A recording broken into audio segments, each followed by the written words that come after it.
Okay, now we have a book review of Walter Bosley's latest book.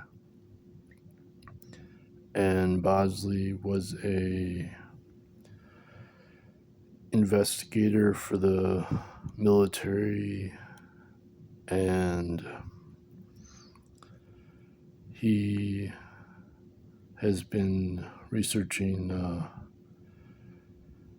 UFO technology or secret advanced propulsion technology.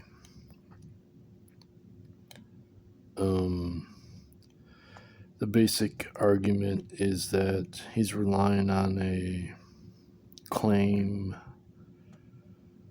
of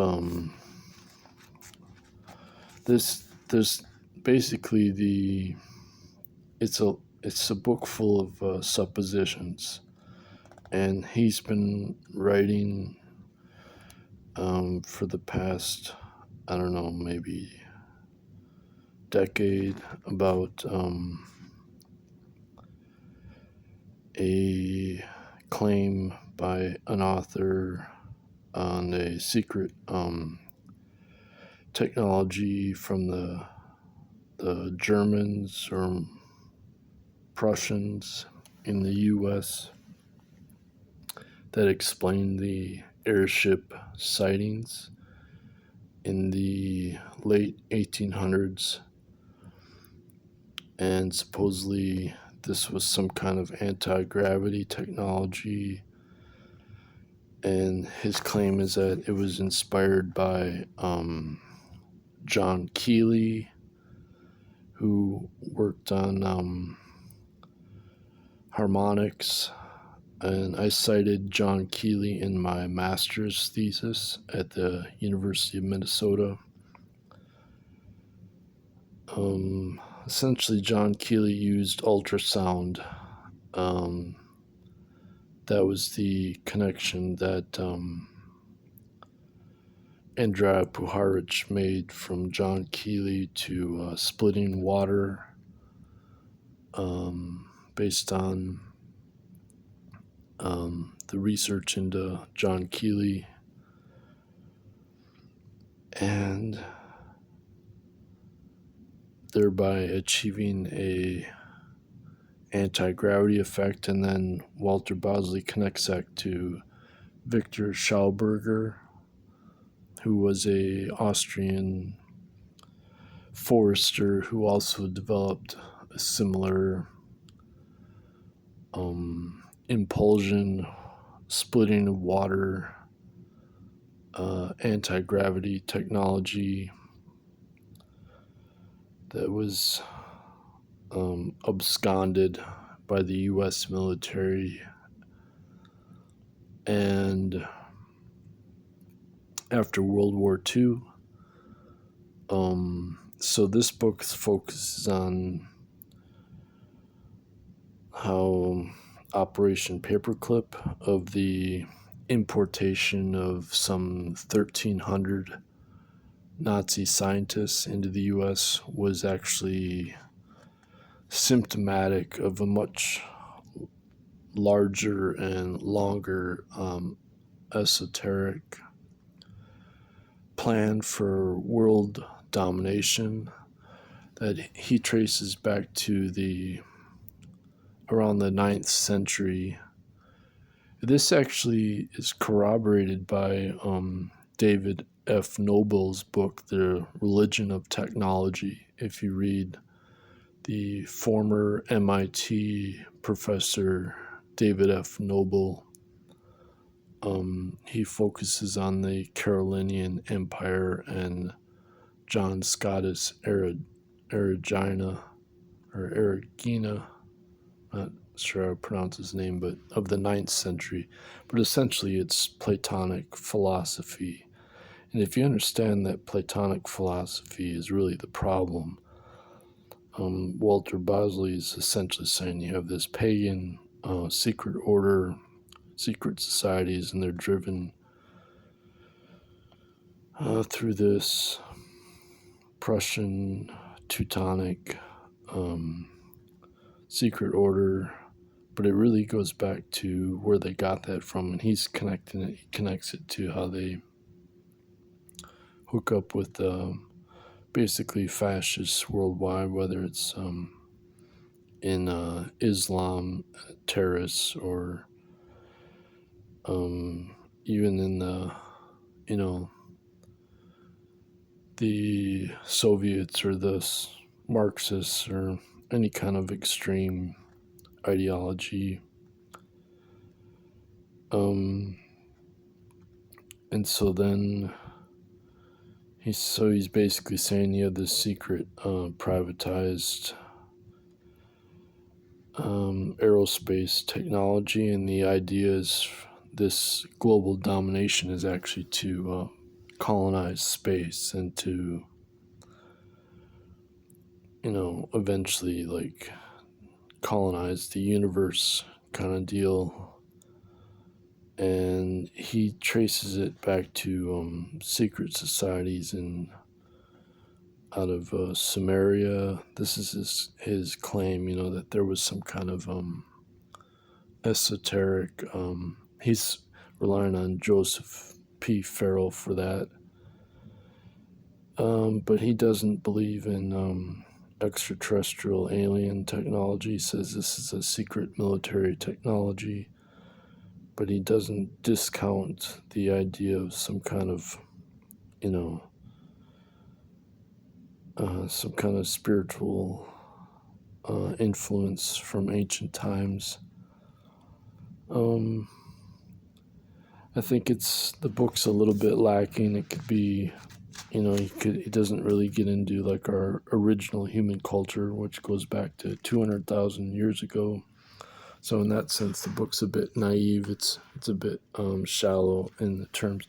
When he mentions, he wrote books before with Rick Spence, I was like, because his writing style reminded me of Richard Spence's book Wall Street and the Russian Revolution at first.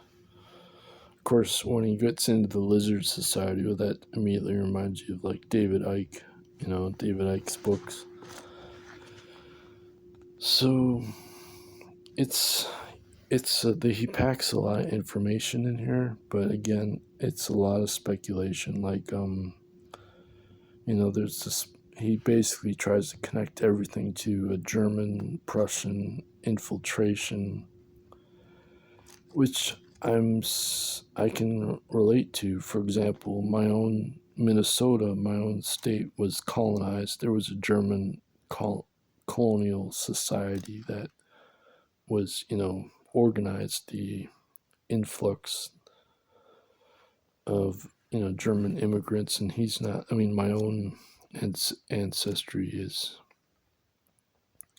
has a lot of German background, not totally, but primarily German, but I can relate to his claims when he's trying to tie various, like the assassinations of the presidents to this German influence. It's hard to say. Like it's just a lot of speculation, and that's okay. It's okay to speculate and to consider it as a possibility, and it makes for interesting reading. But on the other hand, when it's speculation, you can't give it too much credence. But like I said, if you consider it in terms of a structural mathematical analysis based on Platonic philosophy and how that's the trajectory of technology, then it makes sense in that term. But that's a bit too abstract for a book, Of course, that comes out of music theory, and so when he's talking about like John Keeley and Victor Schauberger, that connects back to music theory also, because Schauberger insisted on only using natural numbers, which is kind of fascinating. And the secret of Keeley was similar resonance from music theory, and So but in the end, he says, well, the only escape is if we can escape Earth using some kind of space technology. So he's essentially saying that everything that this secret fascist society is working towards, he ends up agreeing with it at the end. He's basically saying, well, yeah, we do need to leave Earth, and that's the only option we have at this point. And I don't agree with that. I think that, there's no proof that humans as a species, we are, that's like when I said he's kind of limited. He doesn't take into account, that humans have been around for 200,000 years as a modern human species. And then, of course, the life on Earth has been around for, complex life has been around for a little over 500, around 500 million years. So the Cambrian Explosion, when was that? Was that like 350 million years ago or something? I don't know. So I just think that this obsession with living away from Earth is kind of it's kind of not realistic, because we don't know we're dependent on the biosphere that we evolved from. And so that's why the more we obsessed with trying to escape Earth, the more we destroy Earth at a faster rate. And so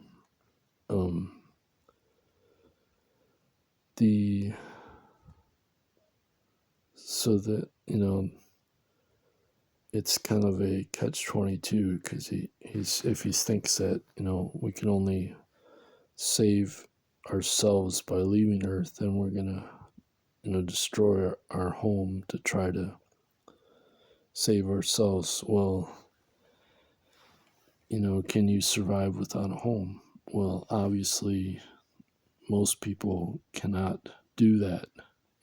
Look at the homeless crisis, or drought. People with drought, you need basic resources to survive. You need habitat to grow food. So you need oxygen. Most of all, you need oxygen, and they've tried to create fake environments to live in. The Biosphere 2 project completely failed. So this dependence on leaving Earth as the solution is, in my opinion, not a proper response. I don't think we should abandon ship. That's essentially what people want to do. They want to abandon ship. I don't agree with that. I think you should go down with the ship. And other than that, so I would say, read David F. Noble's book, The Religion of Technology. I think that would be a good corroboration of this book and put it in a better context. Also, David F. Noble's final book, The Myth of the Promised Land, would be a good complement to Walter Bosley's book. On the other hand, I am very sympathetic to what his argument is. I just think that he's kind of missing the forest for the trees when he's focused on people and connections and networking, and that's fine, but there's a structural trajectory to the technology based on the mathematics and the logic of the mathematics. And he quotes Joseph P. Farrell, and he mentions scalar weapons, and that gets into it a bit, but that's That's doesn't really, like, whether that stuff is true or not, it doesn't really confront the heart of the problem, which is this mathematical error in logic, and that's really also a problem of physiology. There's a deeper, like, physiological problem that's projected through the technology. This phallic missile envy projection by the males. So it's, other than that, it's a well written book. I mean, there's some glitches in the sentences. Some of the sentences have glitches in them. But he's self-published it on Lulu, which I've done that too, where I've published books on Lulu. And sorry the phone's not focusing, but it's all right. You can see he doesn't, there's long paragraphs and everything. But I didn't take it too seriously because it's a lot of speculation. And speculation, that's fine, but you can't give it too much weight.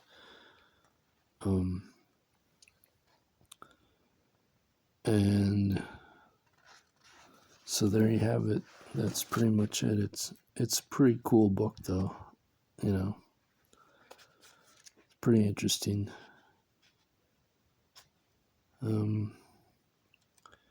And of course, I personally experienced a equilateral triangle craft, the TR-3B, so I know very well that we have secret military technology, and I saw the craft so close I could hit it with a rock. So I can definitely relate to this whole topic of secret aerospace. That's one thing I will mention. He went into Colorado Springs and saying he listed all the Space Force bases there, but I didn't see mention of the Space Innovation Center. And I know the name of that has changed, but that apparently is linked to the TR-3B. Somebody saw an insignia on the TR-3B, and somebody else identified it as from the Space Innovation Center, which I think is also in Colorado Springs. So I think, I agree with Bosley that this technology is a secret military technology. He thinks it's some kind of private offshoot, like a fascist, sort of like Nazi infiltration in the U.S. that goes back to before the Civil War. And it's a fascinating concept. It's just like what precisely is the German Prussian influence in the U.S. and what does that mean? What does it entail? And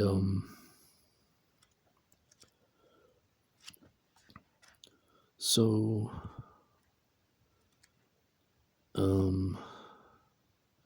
another thing I didn't realize, he mentioned how the Nazis were influenced the Shah to change the name of Persia to Iran because it means Aryan in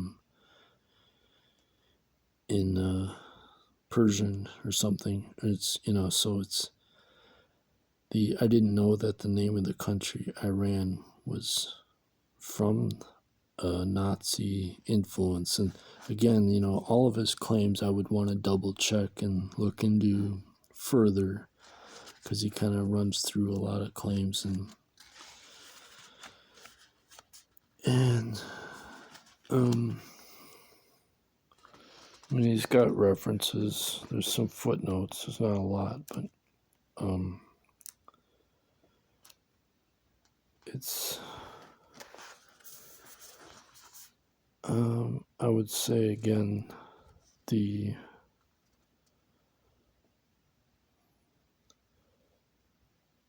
this idea that we should just try to leave the planet because we've already destroyed it.